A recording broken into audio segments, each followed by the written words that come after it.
بسم الله الرحمن الرحيم.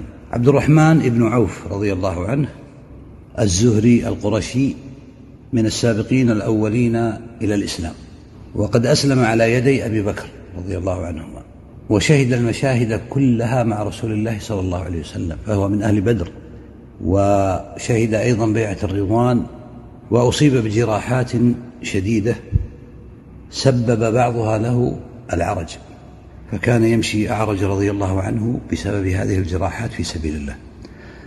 وصل المدينة فآخى النبي صلى الله عليه وسلم بينه وبين سعد بن الربيع الذي قتل في معركة أحد، فعرض عليه سعد بن الربيع بيتا وزوجة، فقال: بارك الله لك في مالك وأهلك، دلني على سوق المدينة، أو قال: عندكم سوق؟ فدله. فما زال عبد الرحمن يخرج صباح كل يوم حتى غدا أغنى رجل في المدينة، وكان رضي الله عنه وأرضاه شديد الكرم باذلا ماله لله، يتفقد أصحاب النبي صلى الله عليه وسلم بماله، ويتفقد أمهات المؤمنين بماله، وقد شهد له النبي صلى الله عليه وسلم بالجنة، فقال: عبد الرحمن بن عوف في الجنة.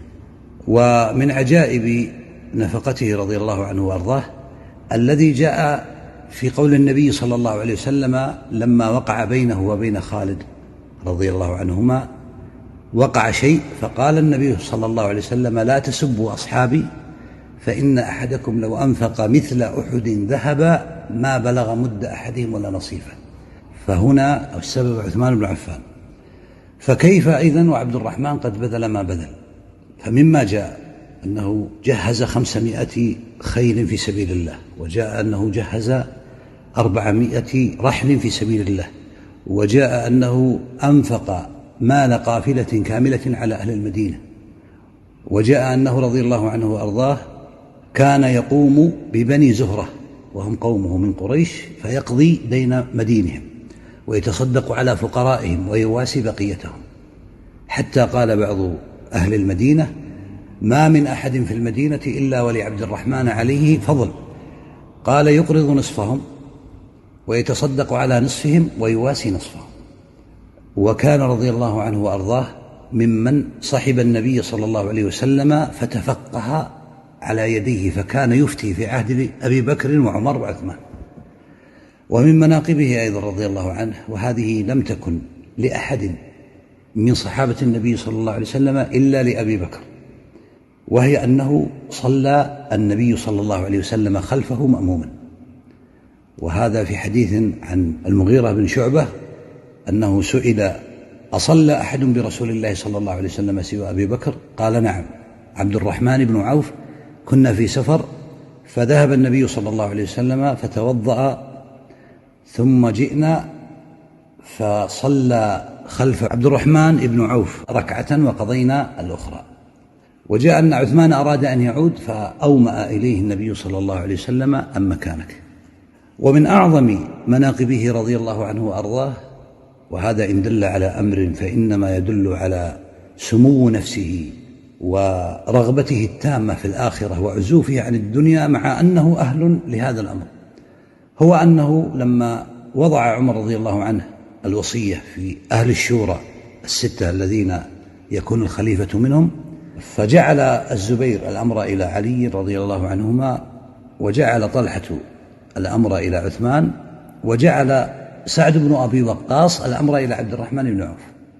فقال عبد الرحمن لهما: أما أنا فهل ترضون أن أسأل في أهل المدينة عن هذا الأمر إلى أيكما وأنا أنسل منه؟ فقال له: نعم. فخرج منها، مع أنه كان ممن يرجح أن يكون خليفة للمسلمين، فخرج منها، بل وأحسن إلى المسلمين وإلى أمة الإسلام حين طاف المدينة وبقي أياما وهو لا يدع بيتا ولا حائطا أي مزرعة ولا رجلا ولا امرأة ولا صغيرا ولا كبيرا إلا ويسأله عنهما، حتى جاء وذكر الأمر لهما، ثم قال: ما رأيت أحدا يعدل بعثمان. فخرج عبد الرحمن منها، وقبل علي رضي الله عنه بهذا، وهذا تمام الرضا والصدق والقبول منهم جميعا رضي الله عنهم وأرضاهم. والعجيب أنه جاءت أحاديث أن عبد الرحمن بن عوف يدخل الجنة حبوا، وأنه يتأخر عن النبي صلى الله عليه وسلم، كلها لا تصح عنه رضي الله عنه، فإنه على العكس من ذلك قد جاءت أحاديث تدل على أنه من أهل الجنة، بل هو المبشر بالجنة بحديث النبي صلى الله عليه وسلم، وهو ممن شهد بدرا وقد قال الله اعملوا ما شئتم فقد غفرت لكم، وشهد بيعة الرضوان فأنزل الله رضوانه عليهم، وقاتل دون رسول الله صلى الله عليه وسلم في أحد وفي الخندق وفي غيرها، وأنفق ماله في سبيل الله. وهذه من المنازل التي لا يصل أو لا يكاد يصل إليها أحد. وفي قوله تعالى الذين يلمزون المتطوعين من المؤمنين في الصدقات، جاءت في عبد الرحمن بن عوف أن المنافقين رأوه قد بذل نصف ماله 4000 فقالوا إنه لمراء، فأنزل الله عز وجل الذين يلمزون المتطوعين من المؤمنين في الصدقات، وقد وصف الله عبد الرحمن بن عوف هنا بالإيمان.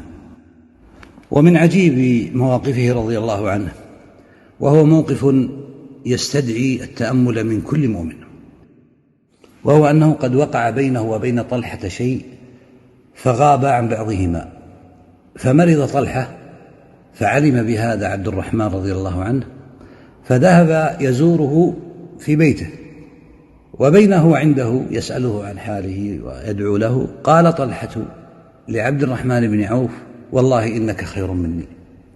فقال عبد الرحمن لطلحة لا تقل هذا يا أخي.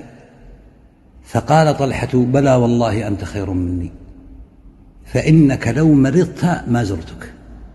هذا الموقف حقيقة يستدعي التأمل في صدق طلحة رضي الله عنه وفي حب عبد الرحمن لأخيه وزيارته. طلحة ما كان مضطرا أن يقول هذا، لكنه لما زاره عبد الرحمن صدق في كلامه فقال أنت خير مني، لأن هذا هو السبب، وهو أنني ما كنت أنوي لو مرضت أن أزورك، لكنك زرتني فأنت خير مني. فهذا في صدقه وهذا في صلته. ونأخذ من هذا أيها الإخوة أن من صدق في صلة إخوانه يسر الله له ذلك إذا تصافت القلوب وكان حسن الظن رائدا لها. توفي رضي الله عنه في آخر خلافة عثمان